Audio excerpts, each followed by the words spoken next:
Selamat datang kembali di Sapa Indonesia Malam, Saudara. Presiden Prabowo Subianto akhir pekan kemarin gelar rapat di Hambalang, bahas masalah tambang ilegal. Rapat dihadiri Menteri Pertahanan, Kapolri, dan pejabat terkait lainnya. Lalu apa yang akan dilakukan Presiden Prabowo dalam memberantas tambang ilegal? Sorotan lainnya adalah PSI, Saudara, sebut isu ijazah Jokowi ada yang mengorkestrasi. PSI juga bilang isu ijazah yang tidak kunjung selesai ini terkait dengan perebutan calon wakil presiden 2029 mendatang. Lalu siapa pihak cawapres yang mendunggangi isu ijazah Jokowi? Saudara, dua permasalahan ini akan jadi bahasan utama kami di Sapa Indonesia Malam hari ini. Saya Audrey Chandra. Dan saya Radi Saputro, kita mulai segera Sapa Indonesia Malam hari ini.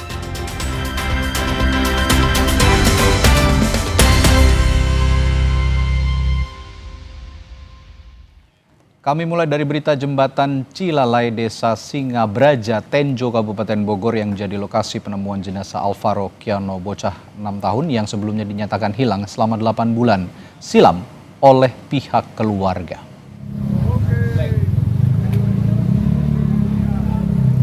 Penemuan Alvaro dilakukan dengan melibatkan anjing pelacak yang akhirnya bermuara pada penemuan jenazah yang diduga Alvaro. Selain jenazah diduga Alvaro, polisi juga temukan beberapa potong pakaian yang diduga milik korban. Usai ditemukan, jasad korban langsung dibawa petugas ke Rumah Sakit Polri Kramat Jati untuk dilakukan otopsi. Awalnya anggota Polda Metro Jaya, Polres Jakarta Selatan meminta bantuan kepada pihak kepolisian dari Polsek Tenjo dalam perkara kasus tindak pidana pembunuhan yang terjadi di wilayah hukum Polda Metro Jaya. Diduga dibuang di jembatan Cilalai. Jembatan Cilalai, alhamdulillah setelah 2 hari pencarian membuahkan hasil yang baik. Jadi alhamdulillah untuk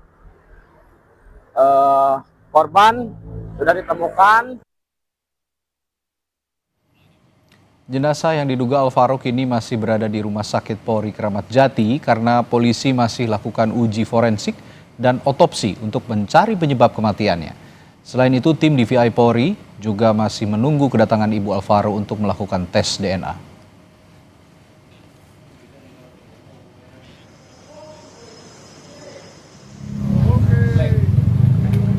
Alvaro merupakan bocah yang telah dilaporkan hilang sejak 8 bulan lalu. Polisi akhirnya menemukan bocah itu namun dalam kondisi meninggal. Menurut informasi yang diterima oleh Tugimin, kakek korban, Alvaro ditemukan di kawasan Tenjo, Bogor setelah dinyatakan hilang sejak Maret 2025. Polisi bilang sudah menangkap orang yang menyebabkan Alvaro tewas. Namun soal waktu dan tempat penemuan Alvaro, polisi belum memberikan banyak informasi.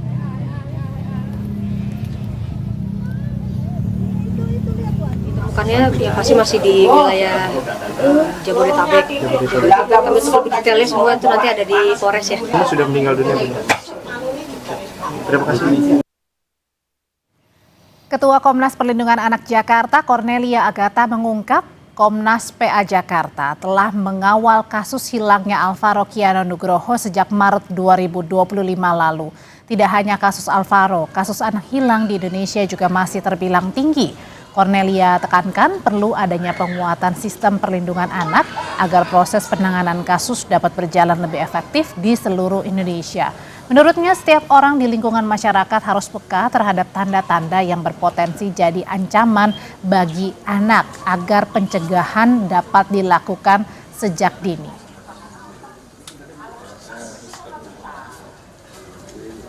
Tentunya memang banyak sekali kejadian ya, bukan di Jakarta saja, di seluruh Indonesia itu banyak sekali kasus-kasus kekerasan pada anak yang hilang gitu. Tentunya menurut saya memang kita nih harus ada, yang pertama adalah membangun awareness masyarakat ya, kepekaan kolektif ya, antara ya maksudnya masyarakat gitu, bahwa jika kita melihat ada tanda-tanda yang berpotensi ancaman yang terkait anak, itu tentunya kita harus peka dan tentunya kita bisa menghindari ya sebetulnya, sama-sama melindungi lah gitu. Terus juga mungkin ya sistem penguatan perlindungan anak itu memang harus ditingkatkan gitu. Kakek Alvaro Tugimin menyampaikan bahwa keluarga belum menerima banyak informasi terkait kepastian jenazah diduga Alvaro yang ditemukan oleh polisi di wilayah Tenjo. Namun Tugimin menyebut bahwa ayah sambung Alvaro memang memiliki kerabat di Tenjo, Kabupaten Bogor, Jawa Barat. Dan masih menunggu nanti tes DNA yang akan dilakukan oleh ibunya nanti setelah pulang ke rumah. Itu nanti langsung kita menuju ke rumah sakit Polri untuk mengadakan tes DNA. Setelah diadakan tes DNA, itu baru nanti ada kepastian bahwa itu Alvaro atau bukan. Kemarin dengan Ibu Kapolsek saya diperlihatkan istilahnya kerangkanya aja dipoto. Dan baju yang diperlihatkan itu sudah kita suruh mengenalin, namun bajunya itu sudah mulai luntur, jadi kita tidak mengenalin bajunya gitu.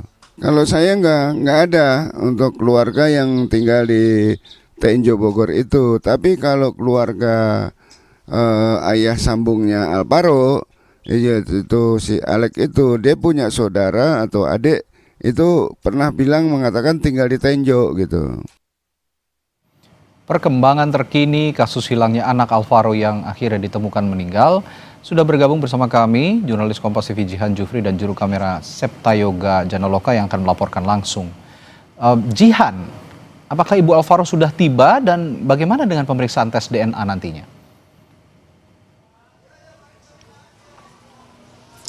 Ya, Radi dan juga saudara, sampai saat ini memang Ibunda Alvaro, yakni Ibu Arum begitu ya, ini belum tiba di wilayah rumah. Dikarenakan memang kami tadi mendapatkan informasi secara langsung dari kakek Alvaro, Pak Tugimin, ini menyatakan bahwa dari Arum selaku ibu dari Alvaro ini tadi sempat menelpon dan mengabarkan bahwa dirinya ini sudah sampai di Indonesia begitu ya, dari sebelumnya ini perjalanan dari Malaysia ke Indonesia dan memang dari bandara ini akan langsung bergerak menuju ke Rumah Sakit Polri. Nah, memang nantinya di Rumah Sakit Polri, ibu dari Alvaro Arum ini akan langsung melaksanakan serangkaian tes, yakni salah satunya adalah tes DNA untuk memastikan kerangka yang ditemukan di wilayah Tenjo, Jawa Barat, Bogor, Jawa Barat ini memang benar Alvaro. Lalu tadi kami juga sempat bertanya begitu ya dengan nenek dari Alvaro yakni Sayem tadi menyatakan bahwa memang sempat membawa beberapa barang dari Alvaro, namun tidak dinyatakan barangnya ini dalam bentuk apa saja. Memang barang-barang tersebut ini dibawa untuk kemudian memastikan DNA Alvaro dan juga DNA dari sang ibunda, dan kerangka tersebut bisa segera terungkap apakah itu merupakan kerangka dari jenazah Alvaro ataupun bukan. Lalu memang tadi kami juga sempat melihat sekitar pukul 5 sore kakek dari Alvaro yakni Tugimin ini meninggalkan wilayah rumah untuk segera bergerak ke Polres Jakarta Selatan karena informasinya nanti di sekitar pukul 7 malam nanti akan segera dilaksanakan rilis oleh Polres Jakarta Selatan dan sepertinya nantinya dari kakek Tugimin ini akan turut berada di Polres untuk melaksanakan rilis. Informasi sampai saat ini kalau kemudian kita berbicara terkait ayah Alvaro ataupun pelaku, diduga pelaku begitu ya, memang dari keluarga ini tidak menyangka karena pelaku ini terlihat cukup dekat dengan keluarga dan pribadinya ini dikenal baik-baik saja. Namun memang kalau dari keluarga sampai saat ini memiliki dugaan bahwa dugaannya ini ke arah cemburu begitu ya. Sementara itu yang bisa kami sampaikan, Radi. Ya, Jihan, lalu keterangan yang didapatkan kakek Alvaro terkait sosok ayah sambung yang sudah Anda singgung juga tadi, yang diduga orang yang membawa Alvaro pergi. Selain tadi informasi dari kakeknya bahwa memiliki kerabat di Tenjo, informasi apa lagi yang didapat dari kakek korban atau kakek Alvaro ini?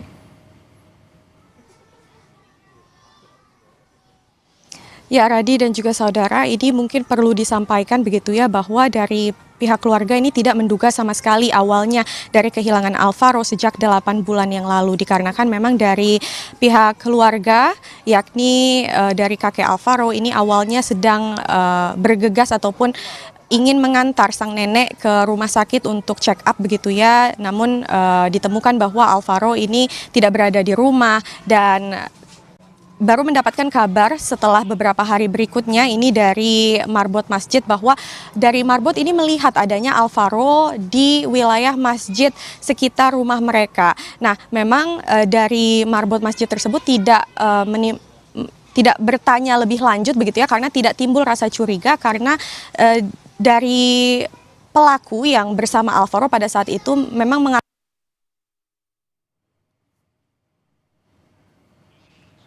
Ya, sepertinya ada kendala teknis dari laporan langsung Jihan tadi dari Pesanggerahan rumah Alvaro. Namun tadi yang diinformasikan terakhir bahwa keluarga memang sama sekali tidak menyangka bahwa ayah sambung Alvaro ini diduga menjadi penculik dan juga mungkin diduga juga nanti masih dalam tahap penyelidikan bahwa saat ini diduga ayah sambunglah yang menyebabkan Alvaro meninggal dan ditemukan meninggal di Tenjo, Bogor, Jawa Barat.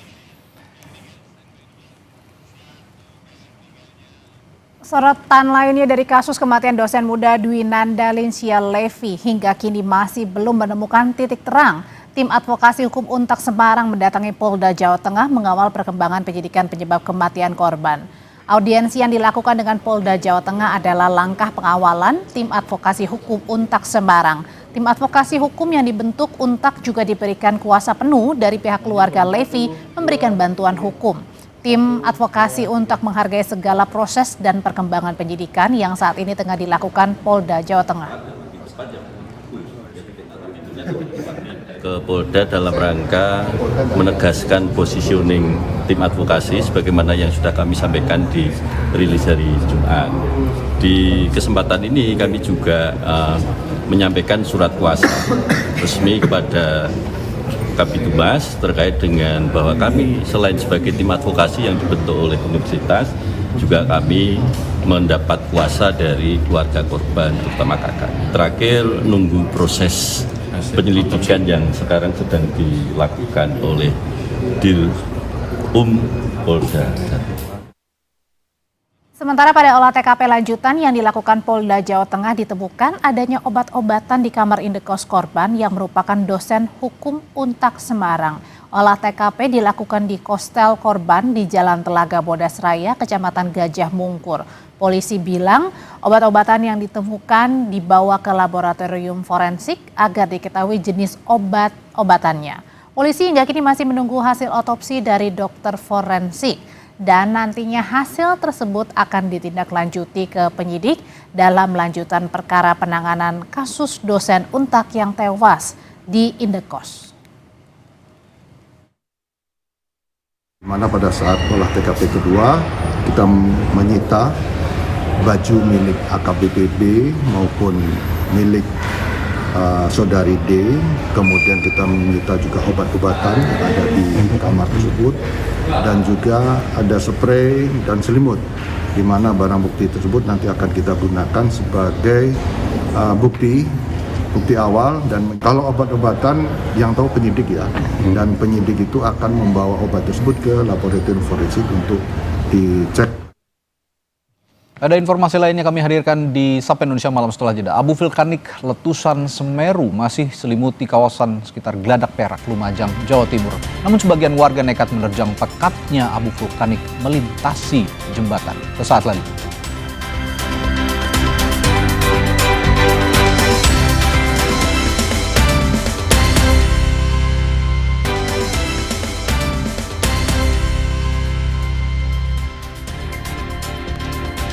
Abu vulkanik letusan Gunung Semeru masih menyelimuti kawasan Besuk Kobokan, Lumajang, Jawa Timur. Sejumlah warga nekat melewati jembatan Geladak Perak dengan menerjang abu vulkanik. Kepulan asap putih nampak membumbung tinggi di atas jembatan Geladak Perak, Desa Sumberwulu, Kecamatan Candipuro. Sejumlah pengendara nekat melintas di atas jembatan.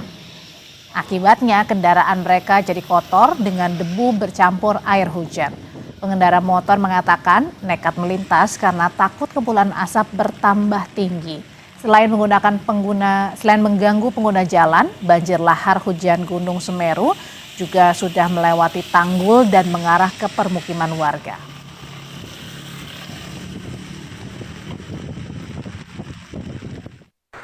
Ini mau kemana, Pak? Mau pulang Dari? dari lokasi bencana. Ya. Kenapa nekat? Nekat karena anak dan istri ini kan. Kalau tidak ada anak dan istri gitu. Oh gitu. Jadi tetap terjang aja, Pak ya? Insya Allah. Belasan alat berat dikerahkan untuk mengeruk material vulkanik Gunung Semeru yang meluber hingga permukiman warga. Pengerahan alat berat ini difokuskan di Dusun Sumbersari, Desa Supiturang, Kecamatan Pronojiwo. Daerah ini sering dilewati lahar dingin Semeru dan alat berat digunakan untuk membuat sodetan yang akan mengalihkan jalur lahar hujan di sungai yang tertutup material vulkanik.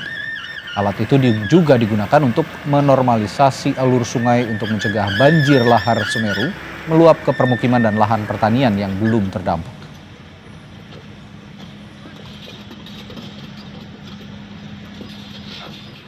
Sangat berharap dari masyarakat di Desa Sumbersari ini segera selesai karena tanggul ini sangat mengkhawatirkan. Yang dikhawatirkan dari kita di bisnya Semeru. Karena sudah di Kali Lengkong yang Besuk Lanang itu sudah levelnya sudah tinggi. Jadi yang lebih rendah itu di sini, bisa larinya ke sini nanti. Jadi kita khawatirkan itu. Sementara itu puluhan anak-anak korban erupsi Gunung Semeru di Lumajang, Jawa Timur mulai kembali bersekolah. Mereka sempat diliburkan akibat sekolah mereka rusak diterjang material vulkanik Semeru. Seperti siswa SD Supiturang 2 mulai kembali bersekolah di sekolah lain, yakni SD Negeri Supiturang 1. Kebanyakan anak-anak ini tidak memakai seragam dan tidak membawa alat tulis. Saat Semeru meletus, mereka tidak sempat menyelamatkan seragam dan peralatan sekolah mereka.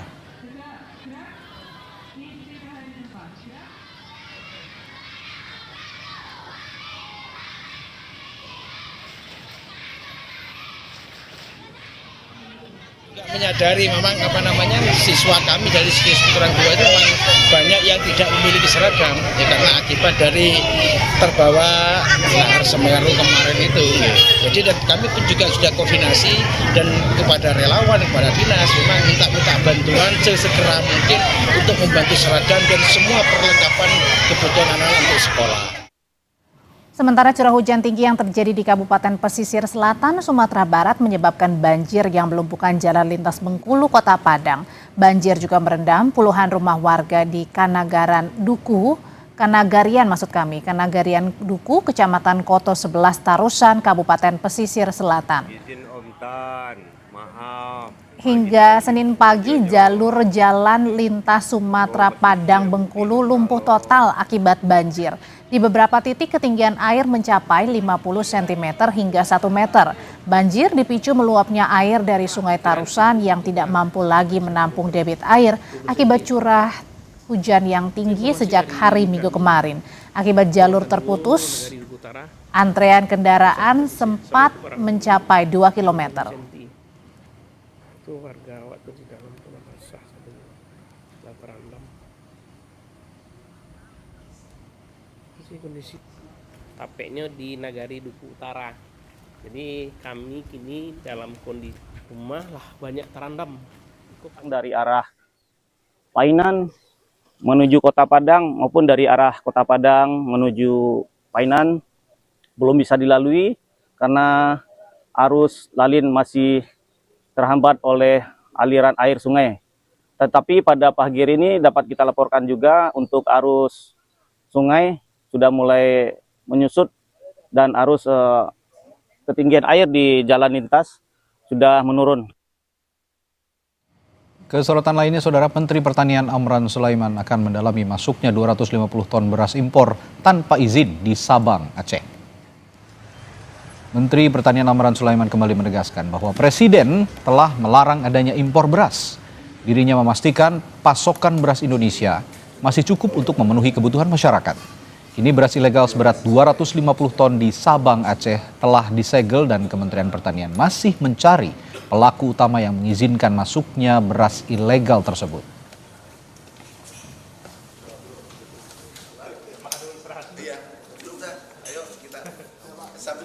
Aku telepon satu-satu. Dirjen siapa yang meloloskan? Seandainya ada dirjen meloloskan, hari ini berakhir jabatannya. Aku pastikan itu. Kalau dia tidak patuh pada presiden kita. Tapi alhamdulillah ternyata Deputi Dirjen patuh mengikuti instruksi Bapak Presiden.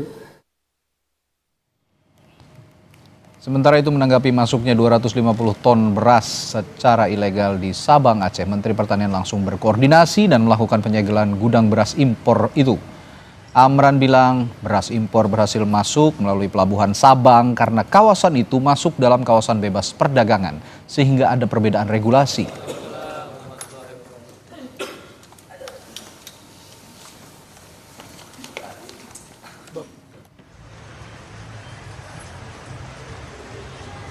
Bahwasanya ada beras masuk di Sabang itu 250 ton tanpa izin dari pusat, tanpa persetujuan pusat. Tadi langsung kami telepon Kapolda, kemudian Kabareskrim, kemudian Pak Pangdam, langsung disegel. Beralih ke informasi berikutnya, Komisi Informasi Pusat KIP menggelar sidang sengketa informasi ijazah Presiden ke-7 RI Joko Widodo dengan pemohon sidang Bonatua Silalahi dan termohon KPU RI. Sidang diskors karena KPU belum melakukan uji konsekuensi terhadap ijazah Jokowi. Dalam sidang kali ini, KPU dicecar dengan beberapa permintaan informasi yang diajukan oleh pemohon Bonatua Silalahi. Beberapa permintaan pemohon sudah dipenuhi KPU, namun ada beberapa informasi yang belum diberikan secara terbuka, terutama soal salinan ijazah Jokowi yang digunakan untuk mendaftar di Komisi Pemilihan Umum pada tahun 2014 dan 2019. Hakim memberikan waktu 7 hari bagi KPU untuk memenuhi uji konsekuensi ijazah tersebut.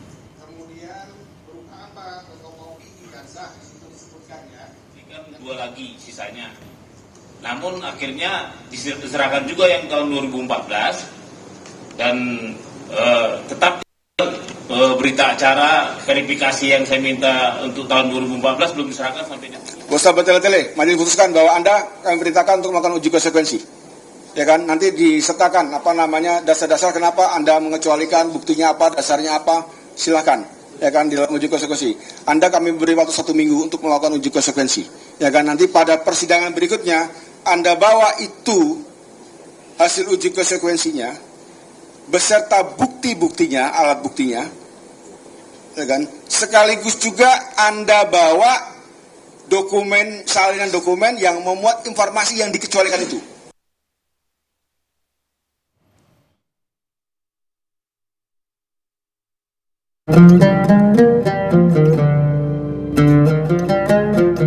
Allahu Akbar, Allahu Akbar, Allahu Akbar,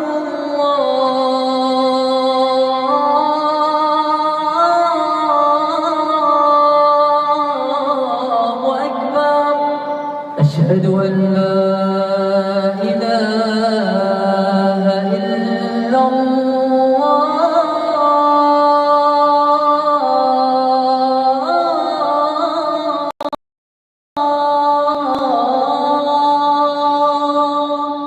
أشهد أن لا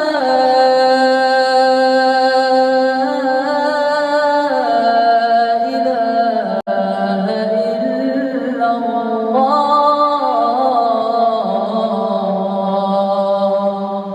أشهد أن محمدا رسول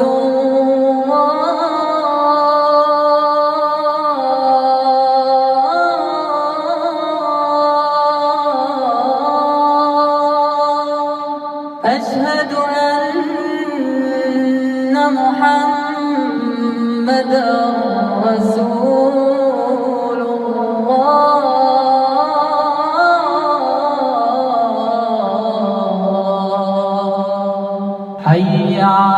الصلاة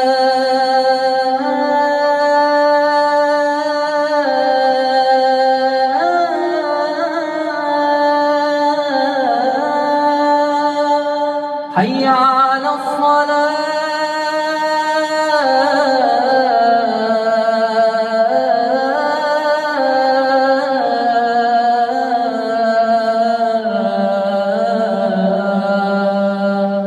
حي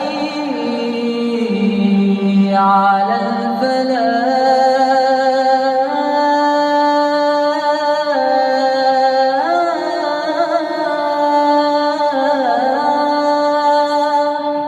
حي على الفلاح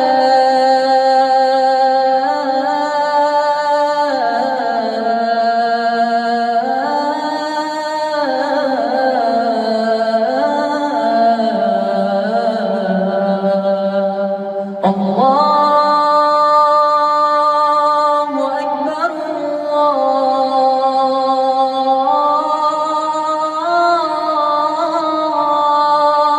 الله أكبر لا إله إلا الله.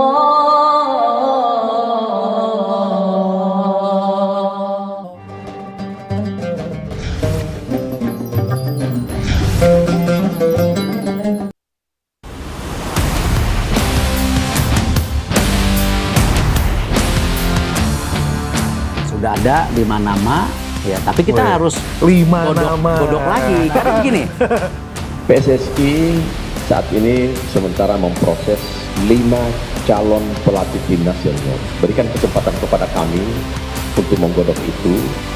Berkaitan dengan 5 nama ini, kenapa memang sampai dengan detik ini kami tidak akan buka, dan memang tidak akan kami buka dulu. Tidak, saya tidak memastikan dari Eropa, tapi Pak Mardi akan berangkat ke Eropa.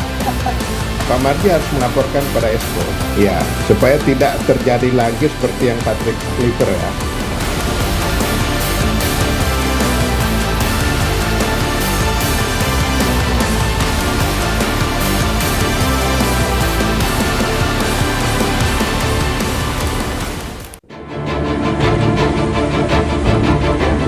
Usai gagal mengamankan tiket Piala Dunia 2026, Timnas Indonesia dan Patrick Kluivert resmi mengakhiri kerjasama pada Oktober 2025. 1 bulan berlalu, PSSI segera mencari pelatih baru. Sudah ada 5 nama yang sudah diseleksi. Namun siapa saja kandidatnya, PSSI memilih tak mau membuka ke publik. PSSI saat ini sementara memproses 5 calon pelatih timnas senior. Berikan kesempatan kepada kami untuk menggodok itu, dan tentu kami masih menjaga untuk tidak kami sampaikan nama-nama tersebut. Beberapa hal menjadi pertimbangan karena belum ada kepastian dari 5 ini siapa yang kita pilih. Maka semoga secepatnya bisa sesegera diputuskan dan terjadi kesepakatan dengan tim yang diputuskan, lalu kemudian tentu secara prosedur akan disampaikan ke eksekutif komite, dan tentu di sana akan diputuskan secara bersama-sama. Ketua Badan Tim Nasional BTN Sumarji diutus ke Eropa untuk menemui kandidat pelatih. Namun Wakil Ketua Umum PSSI Zainuddin Amali bilang, arsitek anyar Timnas Indonesia tak selalu berasal dari benua biru Eropa. Dari hasil pertemuan Sumarji di Eropa, nantinya akan dibawa dan dipresentasikan di hadapan rapat Komite Eksekutif PSSI untuk diambil keputusan final. Dan beliau yang diminta untuk bertemu dan mewawancarai, dan tentu dari situ kan ada nominasi-nominasi. Belum tentu juga yang diwawancara ini juga bersedia kan gitu. Yang penting Pak Mardi datang dulu ya ke sana, dan setelah itu Pak Mardi harus melaporkan pada Esko. Tidak, saya tidak memastikan dari Eropa, tapi Pak Mardi akan berangkat ke Eropa. Ketua Badan Tim Nasional Sumarji menyebut calon pelatih timnas diantaranya masih menangani klub dan tim nasional negara lain. Namun, PSSI tidak akan mengungkap nama-nama calon pelatih dengan alasan melindungi privasi. Berkaitan dengan 5 nama ini, kenapa memang sampai dengan detik ini kami tidak akan buka dan memang tidak akan kami buka dulu. Satu, kami menghormati karena masing-masing pelatih kepala itu punya privasi, ya, punya privasi. Yang kedua juga para pelatih ini masih berada di klub dan masih berada di timnas suatu negara. Diminta untuk melakukan interview, ya, diminta untuk melakukan interview dan akan kami lakukan, ya, mungkin dalam minggu-minggu depan, dan tentu dari 5 nama itu pasti akan kita pilih yang sangat terbaik. Analis sepak bola Firzi Idris pun sepakat dengan keputusan PSSI dalam menyeleksi pelatih kali ini. Dirinya menyebut PSSI memiliki kemajuan dengan tidak membidik pelatih yang non-aktif seperti pelatih sebelumnya. Bahwa alasan tidak diberitahu nama-namanya kepada publik adalah karena para pelatih itu sedang masih berada bersama klub atau timnas mereka masing-masing, ya. Jadi ini memberikan kita at least ada kemajuan informasi soal siapa-siapa aja yang dibidik. Jadi kali ini PSSI tidak membidik pelatih pengangguran seperti ketika bersama Patrick Kluivert kemarin. Mulai pekan depan, PSSI akan mewawancara sejumlah kandidat pelatih timnas. Keterlibatan figur yang paham teknik sepak bola dinilai penting agar PSSI tak mengulang kesalahan sebelumnya saat merekrut pelatih. Itu sebabnya saya menyambut baik kalau Dirtek dilibatkan. Jangan lupa kita juga punya penasihat teknis. Kita punya banyak warga Belanda di dalam federasi ini yang bisa kita libatkan. Kalau benar-benar kita mau berubah lah, nggak lagi seperti kemarin. Istilahnya kan Pak Erik dituding one man show tuh dalam mengelola tim nasional. Nah sekarang sudah ada perubahan. Semoga perubahan ini juga tidak terlalu dibumbui drama-drama. Ada 3 nama pelatih yang sempat muncul di publik yang digadang-gadang akan menjadi pelatih timnas Indonesia. Di antaranya ada Timur Kapadze, pelatih Uzbekistan dari Januari hingga Oktober 2025. Ada pula Jesus Casas, yakni pelatih Irak dari 2022 hingga Maret 2025. Dan yang terakhir, ada Heimir Hallgrímsson yang masih aktif menjadi pelatih timnas Irlandia. Timur Kapadze, mantan pelatih Uzbekistan yang meloloskan negaranya ke Piala Dunia 2026. Kapadze yang kini tengah berada di Indonesia mengakui pernah dihubungi PSSI menanyakan ketersediaannya menangani timnas Indonesia. Federasyondan albatta chiqishdi. Sumarji degan inson bilan просто xohishimni aniq xohishimni bilish uchun qildi. Xohish bormi yo'qmi degan narsani qildi. Boshqa narsa bo'lmagan. Undan keyin gaplashilmagan. Kerak. Wakil Ketua Umum PSSI Zainuddin Amali juga sempat menegaskan nama pelatih Sintayong tak akan masuk dalam daftar bidikan pelatih kali ini. Meskipun masih banyak permintaan STY kembali menjadi pelatih, namun hal itu nampaknya mustahil dilakukan PSSI. Sepertinya tidak ada, kan Pak Erik sudah bilang move on.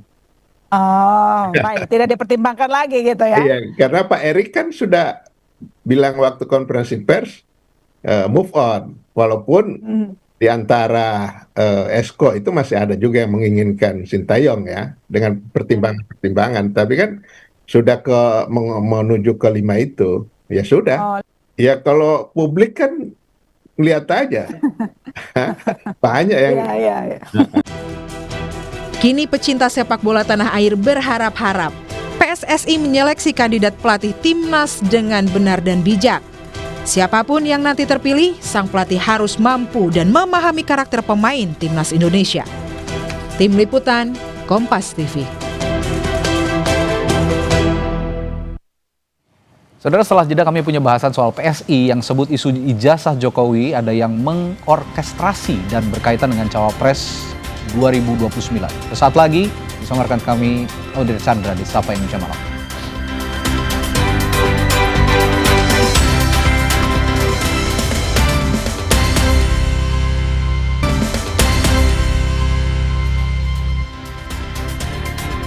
Isu ijazah Jokowi hingga kini belum juga selesai. PSI menilai ada pihak yang ingin menjadi calon wakil presiden 2029 yang menunggangi kasus ijazah ini.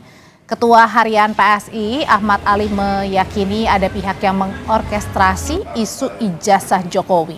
Menurut Ahmad Ali, kasus ijazah ini bisa bergulir lama, pasti ada pihak yang menjadi otak dan membiayai. Ahmad Ali menduga pihak yang menunggangi isu ijazah Jokowi adalah pihak yang ingin menjadi calon wakil presiden di Pilpres 2029.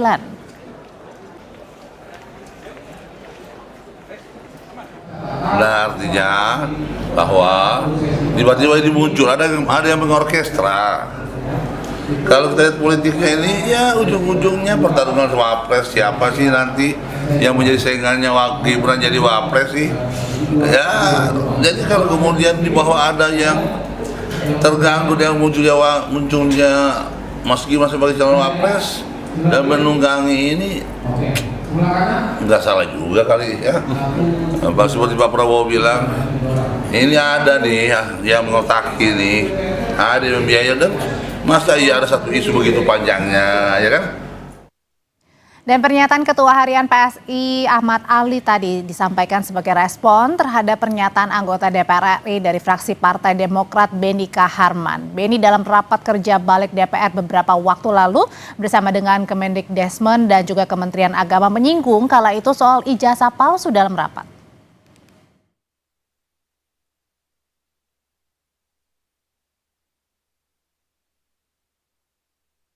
Ada juga saya tahu yang bisa beli itu sertifikasi. Mungkin ada yang palsu lagi. Palsu. Ya kalau itu sih ijazah aja palsu ya, apalagi sertifikasi. Teman saya, Pak Menteri, Hakim MK, dituduh ijazah palsu. Iya, sahabat baik saya Pak Arsul Sani.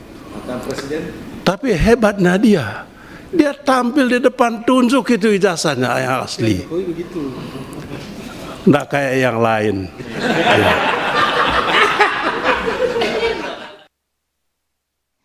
PSI sebut isu ijazah Jokowi ada yang mengorkestrasi. PSI juga bilang kasus ijazah Jokowi berkaitan dengan calon wakil presiden 2029. Lalu siapa yang dimaksud? Kita bahas bersama Ketua DPP PSI Valdo Maldini. Mas Valdo, selamat malam.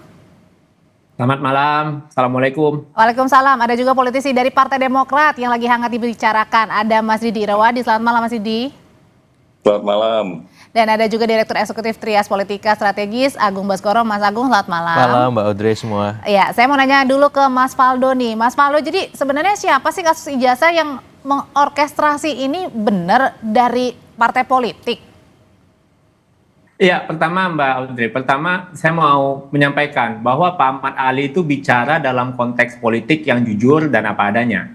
Beliau bisa membaca dinamika yang sedang terjadi, terutama menjelang 2029 yang suasananya itu memang panas. Kita tahu semua partai. Masih jauh loh Mas, ini masih 2026. Semua saling menakar posisi, jadi wajar saja kalau isu-isu lama muncul kembali. Yang kedua Mbak, PSI itu sejak awal konsisten. Kami percaya pada negara dan penegak hukum. Berkali-kali juga saya sampaikan di sini bahwa soal ijazah Pak Jokowi sudah diuji berkali-kali.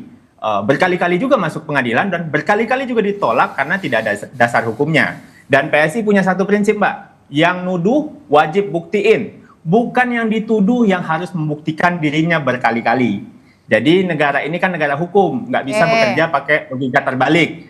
Nah, soal Bang Beni, ini kan juga sesuatu yang udah disampaikan secara hukum dan sudah dijawab juga oleh Pak Syarif.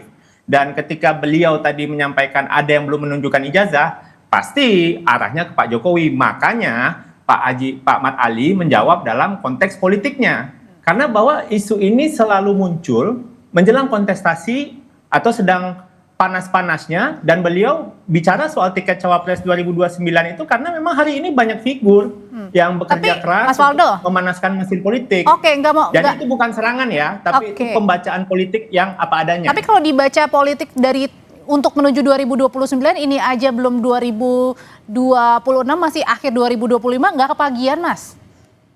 Oh, nggak ada, Mbak. Kalau kami kira ini juga sesuatu yang bisa dibaca bahwa realitanya hari ini mesin-mesin politik itu sudah mulai dipanaskan, apalagi sekarang sudah akhir 2025, 2026, verifikasi 2027, pendaftaran 2028, pemilunya baru 2029, Mbak, kampanyenya juga setahun. Jadi sebenarnya mesin-mesin politik itu sudah dipanaskan. Termasuk dari Partai Demokrat? Kami tidak bermain dua kaki. Kalau kami kritik, kami sebut namanya. Kalau kami bela, kami jelaskan apa adanya. Termasuk untuk kasus Pak Jokowi ini. Dan ini yang kami kira disampaikan oleh Pak Ketua Harian Mat Ali, bahwa ya realitas politik kita hari ini sedang ada yang manasin. Dan setuju juga kalau seandainya perlu dicek gitu, kawan-kawan yang bergerak untuk membongkar dalam tanda kutip kasus ijazah ini siapa di belakangnya gitu. Karena kan ini udah lama sekali isunya gitu loh, Mbak. Oke, emang benar Mas Didi, salah satu yang manasinnya adalah dari partai Anda nih, karena berkaca kepada omongan dari Pak Beni pada saat rapat bersama dengan Kemendikdasmen dan juga para guru yang sebenarnya mungkin tidak ada kaitannya kala itu. Jadi gini ya, ini saya bicara sebagai orang politik dan juga sebagai warga negara ya, perkenankan saya sebagai warga negara yang awalnya tidak tertarik dengan isu ijazah ini. Tetapi lama-lama karena terus berkembang nggak berhenti, saya akhirnya mengomentari dan tertarik juga. Dan kebetulan juga Bapak Wapres itu kan dari INSEAD Australia, kebetulan saya lulusan sana, kalau saya ditanya lebih banyak siap menjawab. Tapi balik dulu ke masalah ini. Kalau kita bicara soal 2029, saya kira terlalu jauh ya. Kecurigaan pihak lain soal ijazah ini mengkaitkan 2029 terlalu jauh. Karena publik hari ini melihat dulu para calon-calon ini, ada yang sekarang sudah duduk jadi wapres, ada para menteri, ada kepala daerah, melihat bagaimana kebijakan mereka, lalu melihat apa produk mereka, lalu karya mereka berapa tahun ke depan, hasilnya apa. Lebih melihat ke sana. Kalau ijazah kejauhan saya kira. Terlalu jauh. Jadi nggak ada kaitannya ini dengan peta politik cawapres 2029? Kejauhan. Karena saya bilang tadi, publik melihat apa yang menjadi ide, gagasan, lalu hasil kerja nyata. Ini kan belum kelihatan dari para calon yang ada, baru sepintas ya. Ya, kalau saya katakan baru setahun belum terlihat, akan terlihat 3 tahun. Jadi kalau ada rekan dari partai lain curiga bahwa ini 2029 kejauhan. Tapi balik soal ijazah, sebenarnya bila mana Pak Jokowi mencontoh Obama ya, atau apa namanya yang baru di Indonesia Pak Arsul Sani, ini selesai tidak sampai 5 menit urusan ya. Barack Obama apa nggak lebih berat ya, dicecar habis-habisan oleh masyarakat Amerika, dan dia tunjukkan di publik, dia tunjukkan selesai persoalan. Dan di banyak negara juga terjadi, bukan hanya Barack Obama dan Arsul Sani ya. Pak Arsul Sani saya memberi hormat, dia tunjukkan itu dan selesai masalahnya. Mas Didi. Jadi menunjukkan memang tunjukkan ke publik selesai. Jadi begini, jangankan ijazah bagi pejabat publik atau mantan pejabat publik, jangankan ijazah, harta kekayaan saja harus publik berhak mengetahui. Mas Didi, publik berhak mengetahui, apalagi ijazah. Jadi maksudnya dalam tunjukkan saja selesai persoalan. Karena kita meyakini kan berarti Pak Jokowi ijazahnya benar ya, ijazahnya asli, ijazah asli dan benar, tunjukkan selesai. Saya kira orang-orang yang selama ini menuduh tidak benar akan langsung berhenti manakala ditunjukkan. Kita lihat contoh Obama. Berarti artinya di sini Mas Didi ingin sampaikan adalah bahwa di sini Mas Didi ingin sampaikan adalah ya pernyataan dari Pak Beni kala itu ya memang hanya ingin meminta agar kasus ini selesai, tidak ada tunggang menunggangi dari kasus ijazah yang akhirnya berdampak kepada pemetaan Cawapres 2029. Saya sebagai warga negara yang menyaksikan ini melihat itu, saya kira tidak ada kaitannya. Jadi mempertanyakan, jadi bisa ditanyakan kepada siapa saja pejabat publik yang diragukan ya.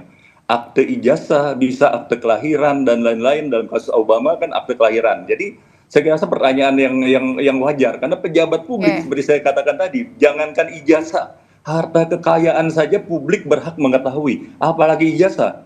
Ya, resiko kita menjadi pejabat publik, ya kita harus transparan kepada publik. Jika ini ditunjukkan tidak sampai 5 menit, 3 menit saja selesai persoalan dan lama-lama gitu ya. akan kembali guyup dan adem. Oke, saya mau Asli, kita yakini asli jasa Pak Jokowi, tunjukin aja. Beres persoalan. Oke, beres persoalannya sebenarnya yang diinginkan Demokrat adalah suara dari masyarakat. Tapi kalau dari Mas Agung melihat ini sebenarnya memang murni karena suara masyarakat atau tadi karena ada yang kemudian menggunakan isu dugaan ijazah palsu Pak Jokowi ini dengan kaitannya di Cawapres 2029, kejauhan nggak sih kaitan itu? Ya kalau dalam politik nggak ada yang jauh ataupun yang dekat, kapanpun bisa saja panas mesin itu. Tapi begini, secara kualitatif memang susah untuk dimungkiri bahwa isu ijazah ini dekat dengan teman-teman Partai Demokrat semacam itu. Jadi misalkan ada Mas Roy Suryo, ex Partai Demokrat. Ya kemudian sekarang kuasa hukumnya ada Mas Denny Indrayana, ex Partai Demokrat juga. Nah yang kemarin bersuara kenceng Pak Benika Harman, masih kader Demokrat. Nah kemarin beberapa kali ada Bang Syarif Hasan, sekarang ada Pak Didi Irawadi yang memang secara ya kebetulan ataupun tidak kebetulan memang mengawal isu ini secara terang dan secara tegas gitu. Sehingga publik punya kanal yang jelas secara politik ketika membahas soal ijazah kok dekatnya ke yang biru ya seperti baju saya malam ini seperti itu. Nah yang kedua secara kuantitatif memang kalau dilihat dari banyak survei Mas Gibran ini masih mendominasi kalau bicara soal wakil presiden. Tapi Mas AHY juga jangan dilihat sebelah mata. Karena beliau punya bobot elektoral yang makin kesini makin progresnya meningkat. Apalagi beliau ketua umum Partai Demokrat seperti itu. Jadi kalau nalar kualitatifnya ketemu dengan kuantitatifnya, ini tinggal nunggu momentum aja. Kapan bisa mendapatkan wow vektornya Bang Didi Irawadi ya. Jadi saya melihat memang. Jadi momen ini bisa dibilang dimanfaatkan. Ya ini semacam beauty contest menurut saya. Pak Prabowo akan melihat apakah Mas Gibran tahan banting diuji dengan kasus ijazah ini.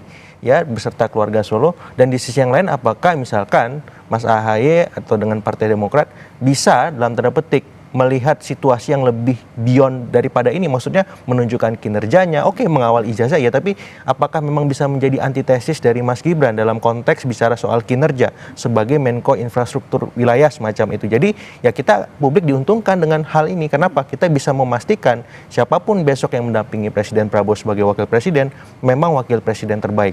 Dan hal yang menarik secara historik, memang belum ada wakil presiden yang terpilih kedua kalinya sepanjang sejarah Republik kita.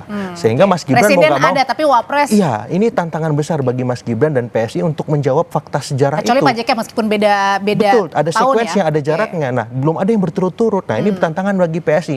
Bagaimana menghandle isu ijazah ini supaya apa? Supaya membantah sejarah dan membuat sejarah baru. Gimana tuh PSI menjawabnya? Dan betul kan nanti juga Mas AHY ini sudah disiap ancang-ancang nih di 2029 dan ada kaitannya juga dengan isu ijazah palsu Pak Jokowi ini. Usai jeda ya Bapak-Bapak, tetap bersama kami di Sapa Indonesia Malam.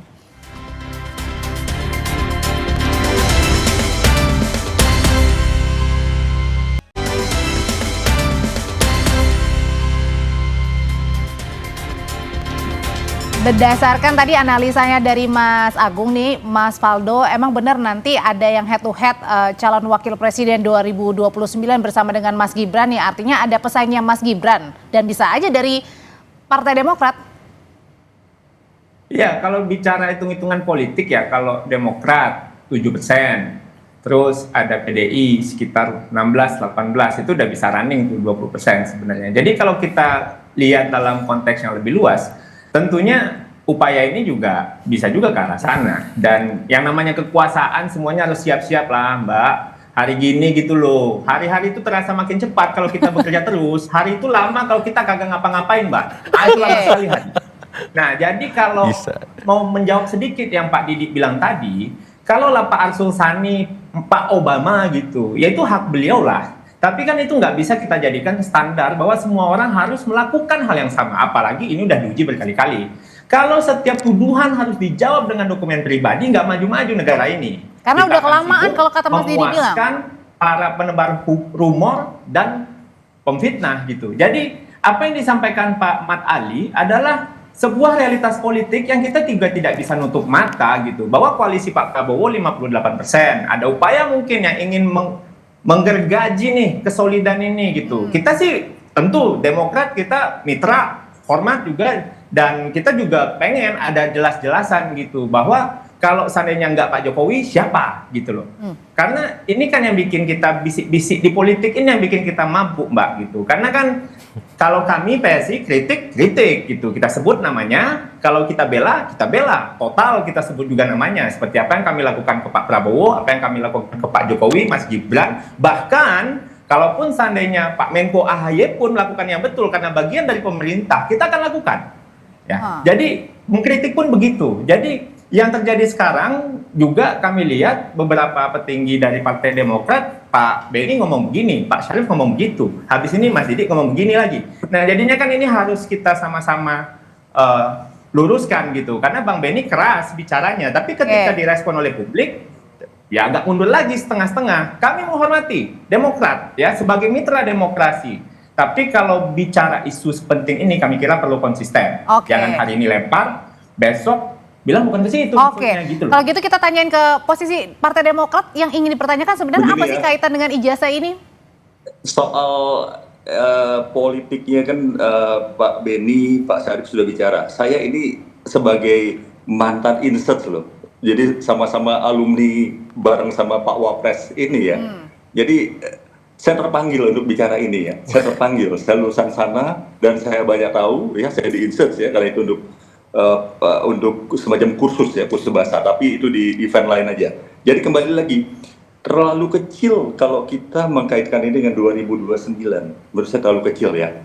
Karena seperti saya katakan tadi, pejabat publik yang sudah menjabat dan selesai menjabat adalah harus publik berhak mengetahui apa yang ada pada pejabat publik itu, apalagi sekedar ijazah ya tadi saya bilang, hal-hal yang lain, harta kekayaan dan lain-lain aja publik berhak mengetahui. Kenapa harus dibikin jadi panjang dan ribet, jadi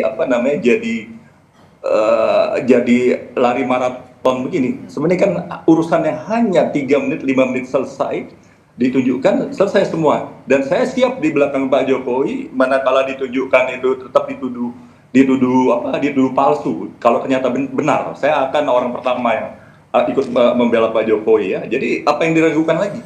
Kan selama ini diyakini oleh Mas Maldini, oleh para lawyer, jangan dong dibikin panjang begini. Kasihan rakyat ya.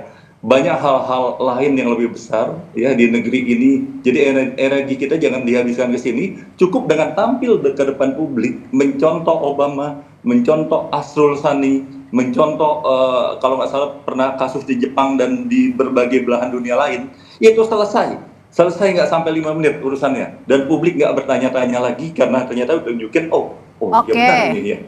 Saya orang pertama yang akan berada di Pak Jokowi. Mas Faldo. Kan itu ijazahnya benar ya, tunjukkan aja. Selesai masalah. Nah itu poin standingnya dari Demokrat ada tunjukkan saja sebenarnya kalau memang benar gitu supaya bisa selesai. Disampaikan juga ke Pak Roy Suryo dan Mas Denny Indrayana, Bang Didi, karena mereka tuh yang kagak berhenti-berhenti. Kami ini tukang jawab aja Mas gitu, karena kami menjawab karena kami gatel juga gitu loh. Karena kan bagi kita Mas, kita mungkin bisa agree to disagree lah Mas dalam hal ini. Kalau Mas Didi bilang oh ya harus ditunjukin, kalau bagi kami jangan Mas. Kalau semua orang yang dituduh nunjukin ijazah, kacau kita berrepublik. Tapi kan proses hukum jalan, ya udah biarin aja jalan.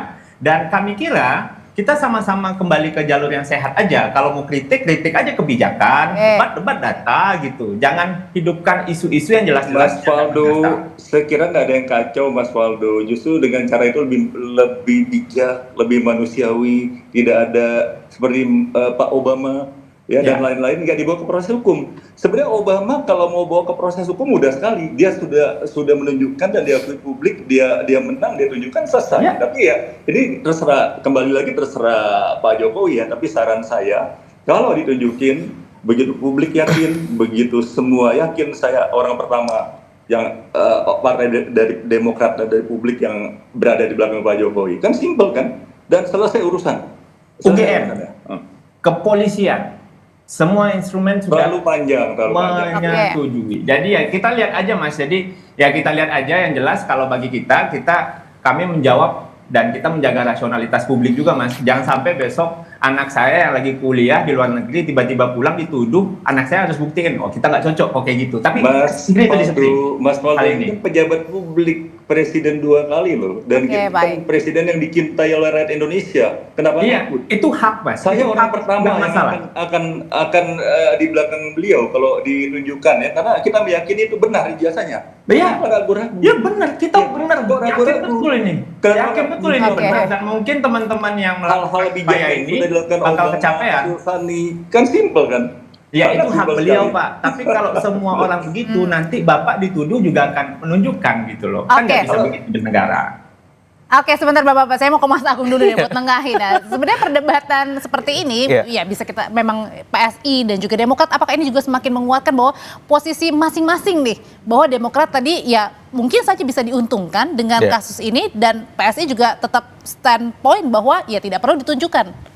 Ya, kalau saya melihat memang ada cerita yang belum selesai di masa lalu sebenarnya antara Demokrat dengan Pak Jokowi ya. Kita tahu Mas Ahaye diangkat menjadi menterinya Pak Jokowi itu 9 bulan sebelum Pak Jokowi lengser.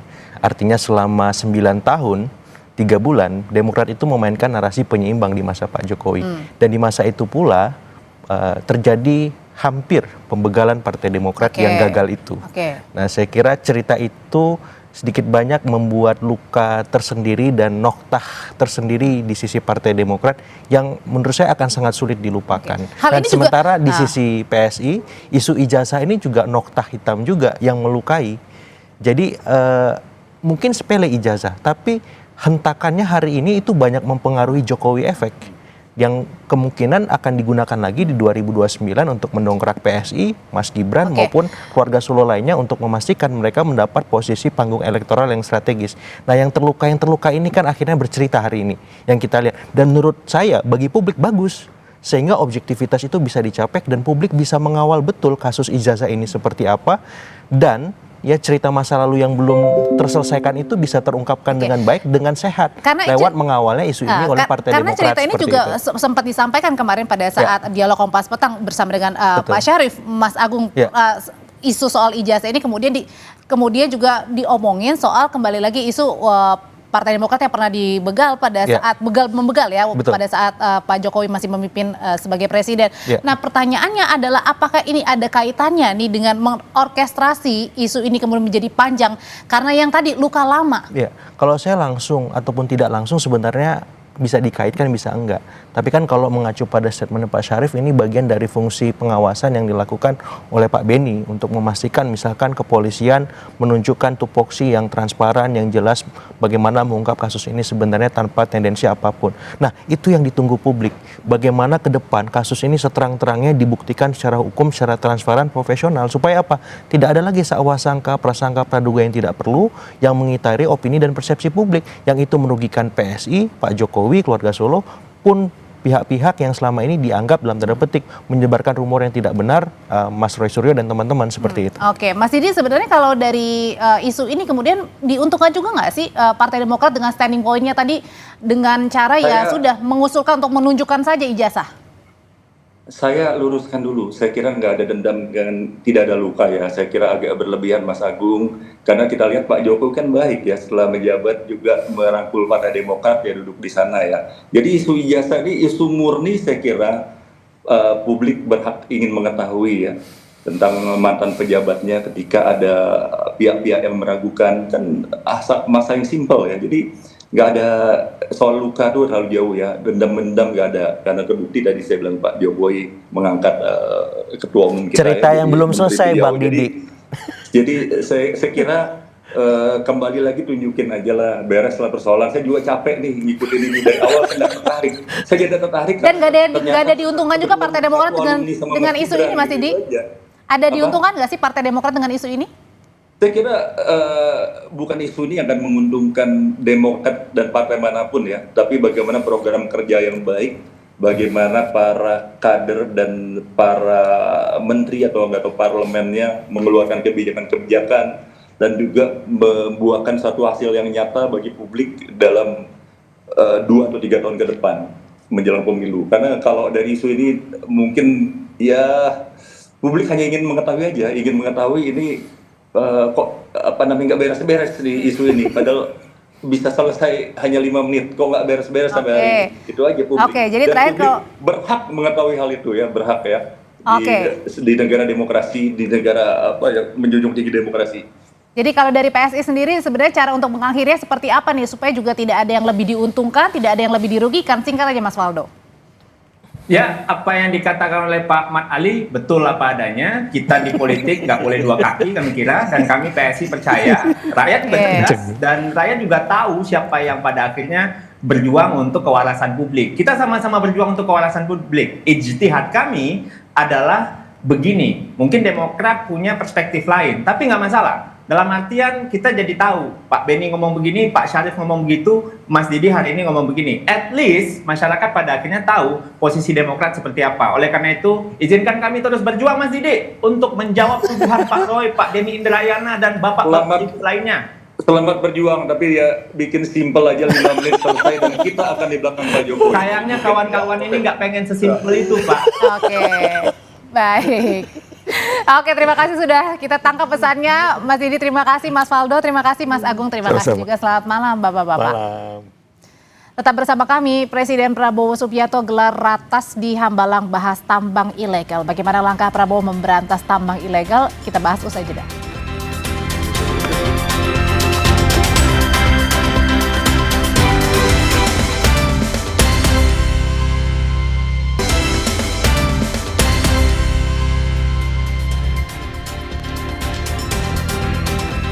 Saudara, Presiden Prabowo Subianto gelar rapat terbatas bersama sejumlah Menteri Kabinet Merah Putih di Hambalang, Bogor, Jawa Barat.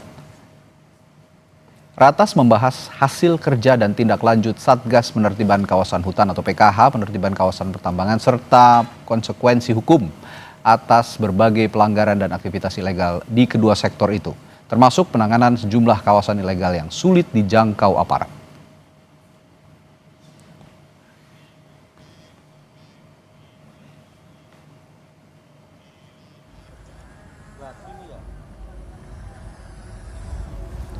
Pada 19 November lalu, Menteri Pertahanan Panglima TNI dan Jaksa Agung memantau langsung penindakan tambang ilegal yang berada di Bangka Belitung. Penindakan tambang timah ilegal ini dilakukan di Desa Lubuk Lingu, Lubuk Besar, Bangka Belitung. Menteri Pertahanan Syafri Samsudin menegaskan negara tidak boleh kalah dengan tindakan ilegal yang dilakukan oleh pelaku.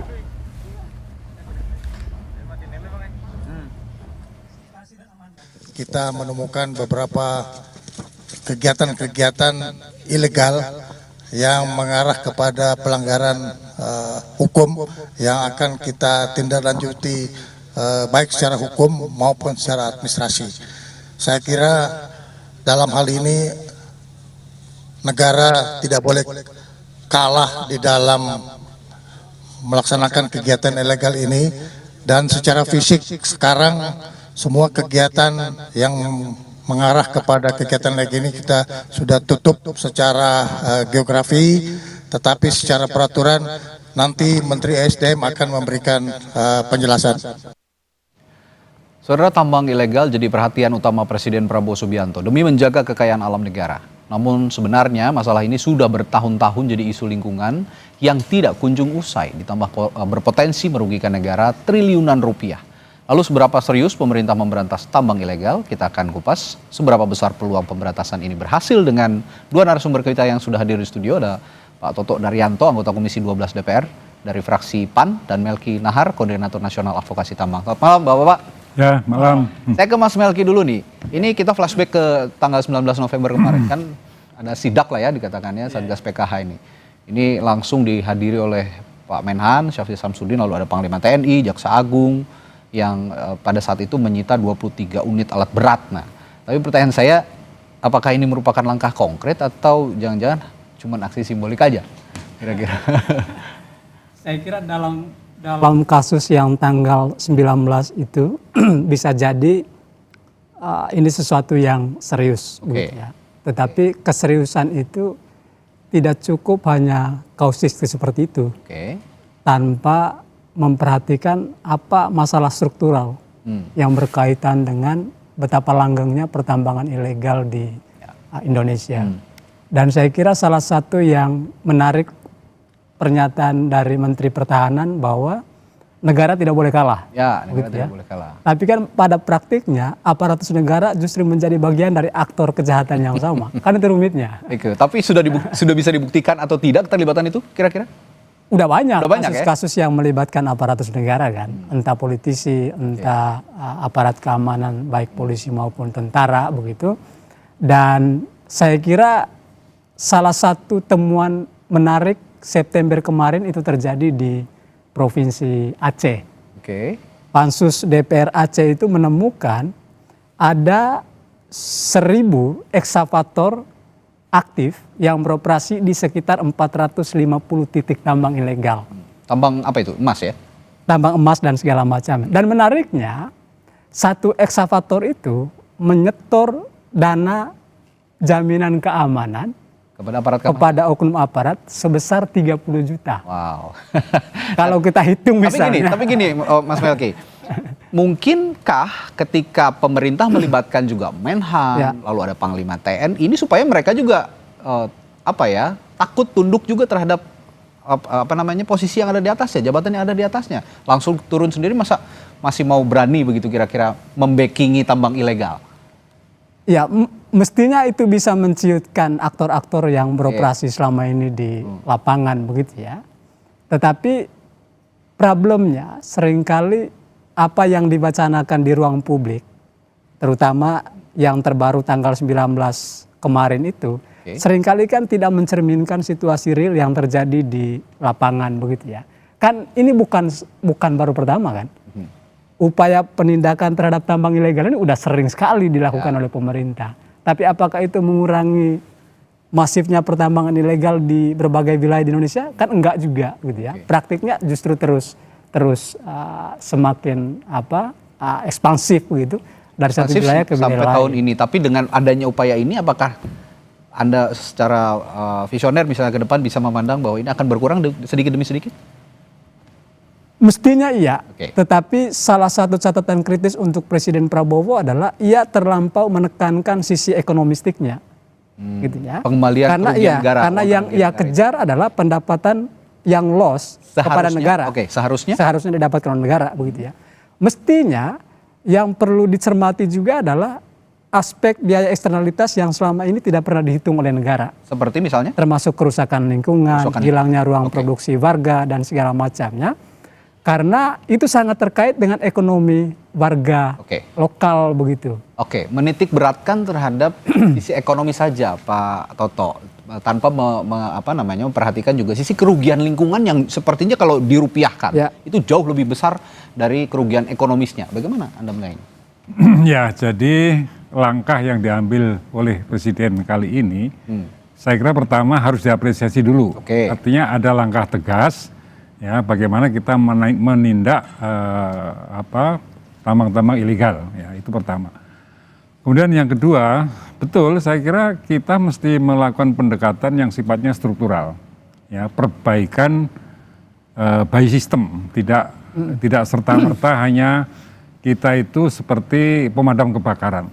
Ya. Jadi kita mesti tahu. Jadi pemadam kebakaran itu dipadamkan, api di mana-mana akan muncul kembali. Ya, gitu, kalau penyebab dari kebakarannya tidak diatasi, ya akan terjadi lagi. Itu kan masalahnya. Jadi menurut saya ini mesti menyadarkan kita untuk kita melakukan kajian secara menyeluruh terhadap pertambangan yang sudah kita jalankan selama ini.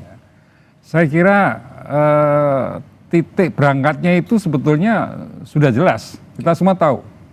Kan selalu kita bilang Undang-Undang Dasar 1945, pasal 33, semua hafal. Ya. Bagaimana tambang itu harus dikuasai negara dan sebesar kemampuan rakyat. Itu intinya itu aja. Jadi selama ini mengapa terjadi penambangan ilegal? Ya karena kita tidak mampu menegakkan kedaulatan di pertambangan. Nah tentu ini ada masalah sistem, masalah struktur yang harus kita benahi. Kalau kita lihat ya soal pertambangan ini kan terutama mineral dan batu bara kita bicara ya. Kan tambang itu sebetulnya juga minyak juga tambang juga. Betul. Tapi kita dalam bicara ini kan konteksnya mineral dan batu bara. Nah di mineral dan batu bara ini yang mengawasi banyak instansi, tetapi yang mengatur secara langsung itu kan Kementerian ISDM. Ya. Nah, menurut saya sebuah kementerian itu tidak cukup mampu untuk menangani day to day persoalan-persoalan yang terjadi di lapangan. Harus dibentuk sebuah lembaga yang mewakili negara, tidak ad hoc, tidak seperti ini dibentuklah polisi, jaksa. Satgas PKH itu tadi kan, itu kan ad hoc. Jadi kalau sistem misalnya gini, kan sebetulnya di Migas sudah ada contohnya ya. Migas itu kan ada hulunya yang ngatur SKK Migas, ya, ada di hilirnya ada BPH Migas. Nah, saya berpikir Indonesia perlu pertambangan mineral dan batu bara ini perlu membentuk semacam SKK Migas. Jadi satuan kerja yang mengurusi tambang khusus, bukan kalau mungkin bisa jadi tidak di bawah SDM. Atau bisa di bawah SDM atau bisa langsung presiden. Tapi yang penting ada tangan negara yang ngurusi tambang kita itu setelah perizinan itu dari day to day, sejak eksplorasi sampai tahap produksi sampai ekspornya itu benar-benar dikontrol oleh negara. Ini menarik. Kalau memang perlu dibentuk semacam SKK Migas kalau kata Pak Toto. Tapi perlukah juga melibatkan misalnya prajurit TNI, ada juga kejaksaan di dalamnya, karena sekarang ini Satgas PKH berjalan semua nih. Tidak hanya aparat kepolisian tapi ada juga TNI di dalamnya, ada juga kejaksaan, bahkan juga Menteri Pertahanan ikut turun langsung. Perlu nggak nih? Seperti karena tadi dibilang kan banyak juga ini seperti ilmunya dokter toh. Dokter itu ini sakitnya flu biasa dikasih dulu lah, ini botrek nggak sembuh, kasih antibiotik, ya saya kira mungkin semacam itu. Tapi yang penting kan penyebabnya tadi. Jadi mengapa itu terjadi illegal logging? Karena nggak ada pengawasan. Coba kalau diawasi dengan baik, ya tentu tidak akan ada. Tadi Pak Toto, pengawasannya harus mungkin karena banyak oknum aparat penegak hukum, aparat TNI misalnya, mungkin ya mereka takutnya sama pimpinan mereka itu. Gimana kalau memang sekarang ini bergerak seperti ini? Ya memang namanya illegal logging biasanya itu backingnya adalah ya kalau non instansi ya preman ya toh, tapi kalau instansi ya itu bisa polisi, bisa tentara, itu bisa terjadi. Itu yang makanya. Tapi yang penting sekarang ini harus menumbuhkan kesadaran kita untuk menata kembali pertambangan kita. Tapi balik lagi pertanyaan saya tadi, nilai ekonomisnya yang dikejar oleh pemerintah saat ini dibandingkan dengan kerugian lingkungan yang diderita. Kira-kira apa yang perlu ditata kalau memang nanti perlu dibentuk SKK Migas? Targetnya yang penting sekarang itu harus berhenti illegal logging karena kerusakan lingkungannya begitu besar. Diberhentikan dulu aktivitasnya. Harus berhenti, tidak ada lagi illegal. Kalau gitu itu. Saya ingin juga mendapatkan perspektif pengawasan legislatif advokasi masyarakat. Keterlibatan prajurit TNI misalnya di Satgas PKH ini apakah juga sudah menjalankan mandat Perpres nomor 5 tahun 2005, bagaimana juga menghindari potensi wewenang militer dalam penertiban sipil. Saya akan tanyakan hal itu nanti setelah jeda di Sapa Indonesia Malam. Tetaplah bersama kami.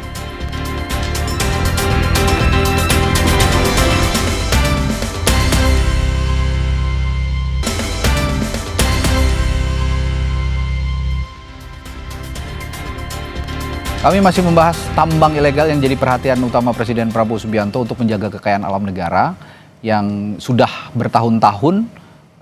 Kalau kemarin disebut Pak Prabowo, ini sudah merugikan negara triliunan, bahkan ratusan triliun rupiah. Tadi saya bertanya, kalau Satgas PKH itu melibatkan anggota TNI misalnya, Pak Toto.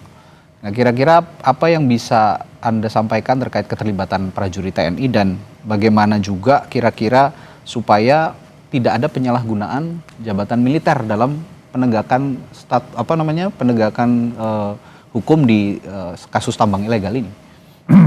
Jadi karena diduga backing-backingnya ini adalah ada militernya, ada polisinya, maka mereka dilibatkan. Dan ini yang perintahkan presiden. Jadi siapapun pangkatnya tidak ada masalah menurut saya. Tapi di luar dari apa yang sekarang dikerjakan, ya, yang penting sebetulnya jangka panjangnya bagaimana kita mengatasi supaya tidak terjadi.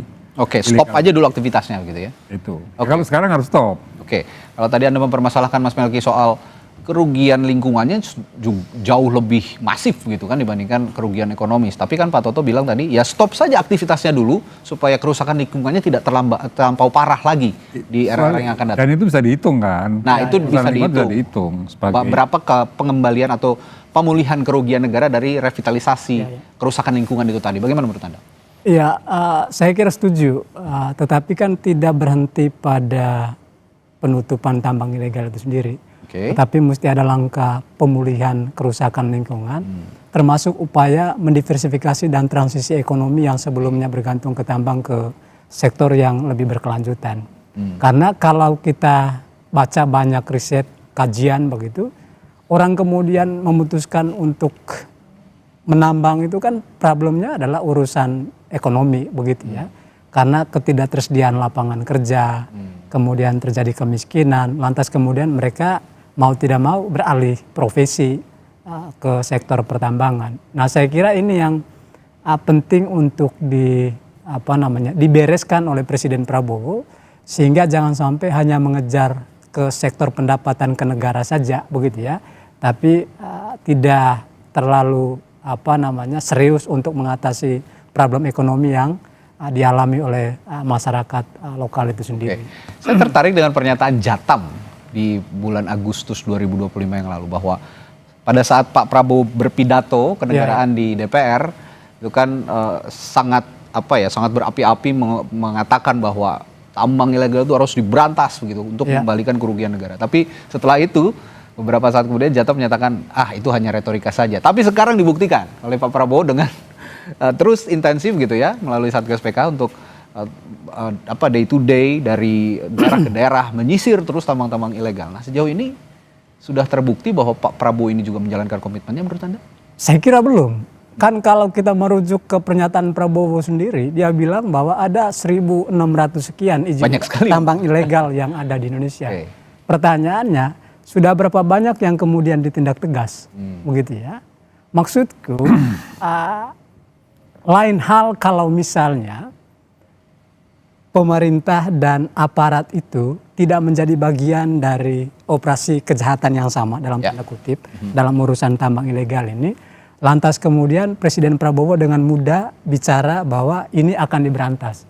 Kan problem utamanya itu tadi, aktor yang terlibat itu adalah punya power politik yang sama juga begitu ya, dan jangan-jangan ada di lingkaran Presiden Prabowo. Makanya setuju tadi, jangan-jangan memang Presiden Prabowo mesti mulai melakukan kajian yang lebih mendalam soal siapa dan bagaimana pola yang kemudian digunakan sampai kemudian tambang ilegal ini kok ribuan begitu ya, sebaran titiknya di berbagai pulau di Indonesia begitu.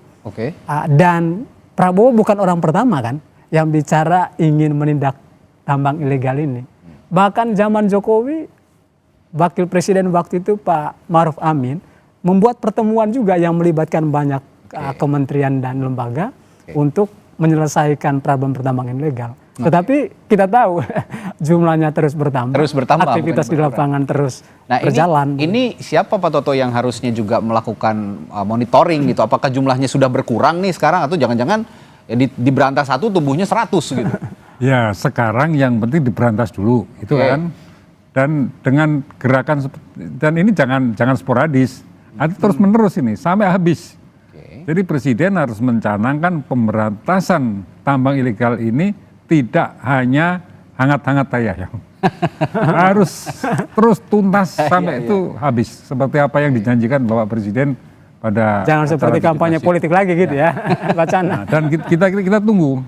Namanya ini serius, jadi nama serius sehingga mudah-mudahan selain yang ditindak itu, mereka yang lain-lain itu juga sudah dengan sendirinya mundur dari lapangan-lapangan ilegal itu. Harapan kita seperti itu. Tapi yang lebih penting menurut saya, kita ke depan mesti menata kembali pertambangan kita.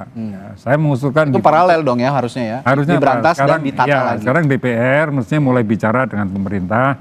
Yuk ini kenapa terjadi seperti ini ya, terjadi pembiaran seperti ini kenapa? Ya kalau orang melakukan kejahatan kan karena ada peluang. Saya kira bukan sekedar karena ekonomi juga.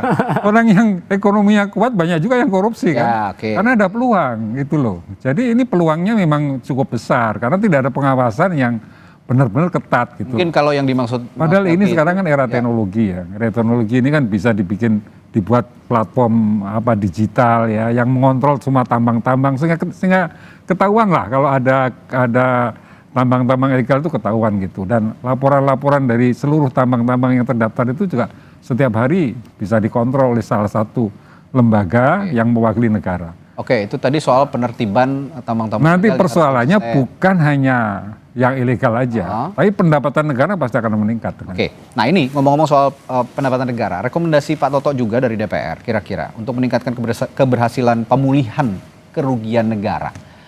Apa yang selain memberantas tambang ilegal, apa yang harus dilakukan? Revitalisasi yang didahulukan ya prioritasnya. Apakah revitalisasi atau tadi penataan tambang yang baru atau bagaimana? Penerbitan izin yang ditertibkan atau bagaimana? Jadi pertama, yang ilegal ini sudah diberantas dulu.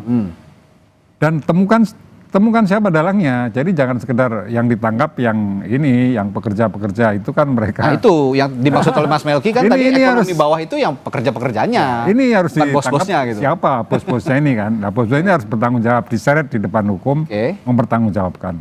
Kerugian lingkungan yang tadi Mas Melki ceritakan, di situ dimasukkan. Itu termasuk seluruh kerugian yang lain selain kerugian lingkungan gitu. Oke, terakhir saya ke Mas Melki singkat. Kira-kira kalau memang tadi menyasar bos-bos besarnya dan ternyata di sana ada nama besar, kira-kira pemerintah berani nggak mengungkap nama besar itu tadi?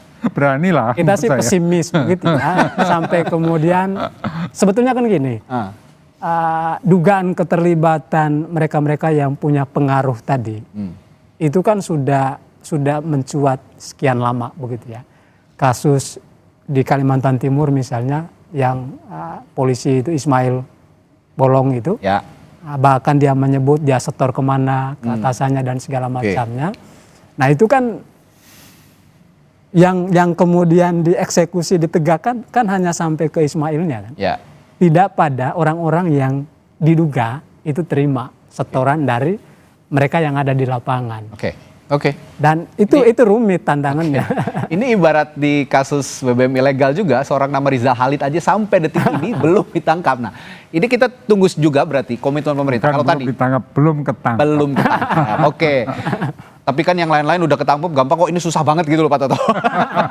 Oke, nah kalau gitu ya kita bicarakan nanti bagaimana komitmen pemerintah. Kalau memang betul ada nama besar di balik tambang ilegal ini, ya kalau kata Pak Toto berani ya memang harus berani. Itu yang kita tunggu, itu yang publik tunggu, itu yang juga masyarakat adat yang punya pelestarian lingkungan di berbagai daerah mengharap ini bisa segera dipulihkan dan segera diberantas. Terima kasih Pak Toto Naryanto dari Komisi 12 DPR dan juga Mas Melki sudah bergabung bersama kami di Sapa Indonesia Malam. Kita jumpa lain waktu. Sampai jumpa lagi. Oke, terima kasih. Saudara, setelah jeda kami juga punya informasi lainnya. Masyarakat di berbagai daerah mulai mengantre untuk mendapatkan BLT sebesar Rp900.000. Sesaat lagi informasi untuk Anda.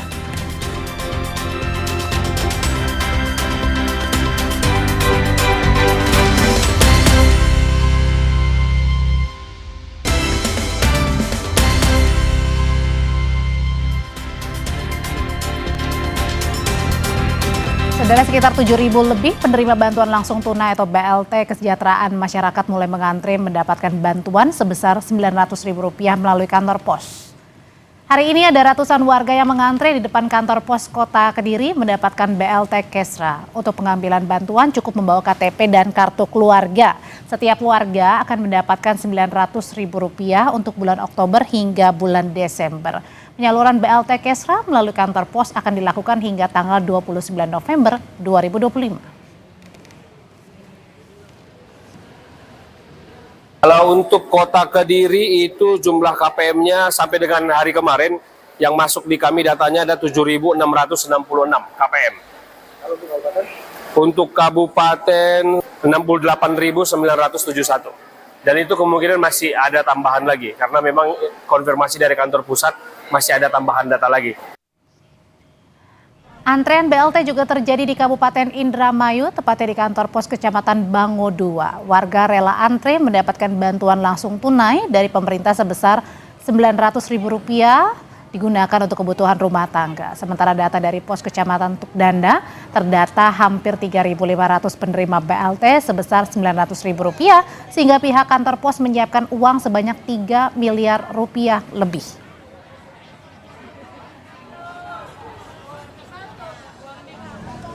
Pada Senin siang, antrean penyaluran BLT sementara atau BLTS sebesar Rp900.000 masih terjadi di kantor pos Pleret, Purwakarta. Bahkan warga yang sudah menunggu sejak pagi hari mengantri di jendela samping kantor pos karena di dalam sudah penuh.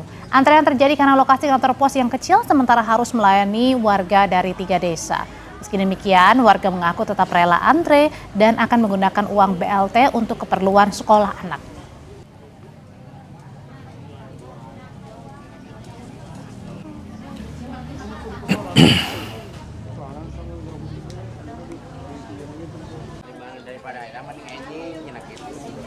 Kesorotan lainnya, Saudara, jembatan Cilalai, Desa Singabraja, Tenjo, Kabupaten Bogor, Jawa Barat, jadi lokasi penemuan jenazah Alvaro Kiano, bocah 6 tahun yang sebelumnya dinyatakan hilang selama 8 bulan silam oleh pihak keluarga. Penemuan Alvaro dilakukan dengan melibatkan anjing pelacak yang akhirnya bermuara pada penemuan jenazah yang diduga Alvaro. Selain jenazah diduga Alvaro, polisi juga menemukan beberapa potong pakaian yang diduga milik korban. Usai ditemukan, jasad korban langsung dibawa petugas ke Rumah Sakit Polri Kramat Jati untuk dilakukan otopsi.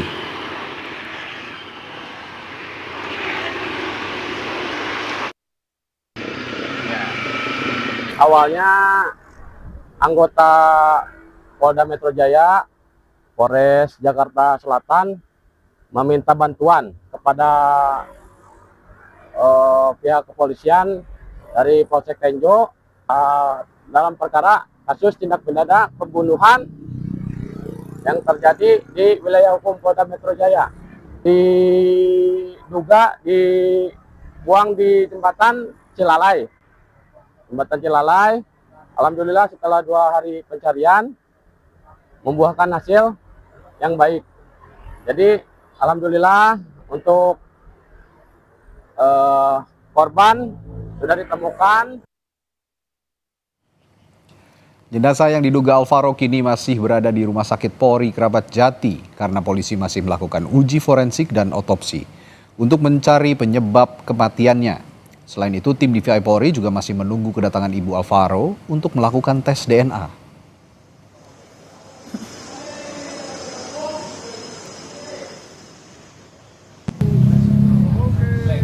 Saudara, Alvaro merupakan bocah yang telah dilaporkan hilang sejak 8 bulan lalu. Polisi akhirnya menemukan bocah itu dalam kondisi meninggal.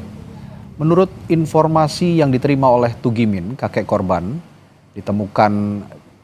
Alvaro ditemukan di kawasan Tenjo, Bogor setelah dinyatakan hilang sejak bulan Maret 2025. Polisi bilang sudah menangkap orang yang menyebabkan Alvaro tewas. Namun soal waktu dan tempat penemuan Alvaro, polisi belum memberikan banyak informasi.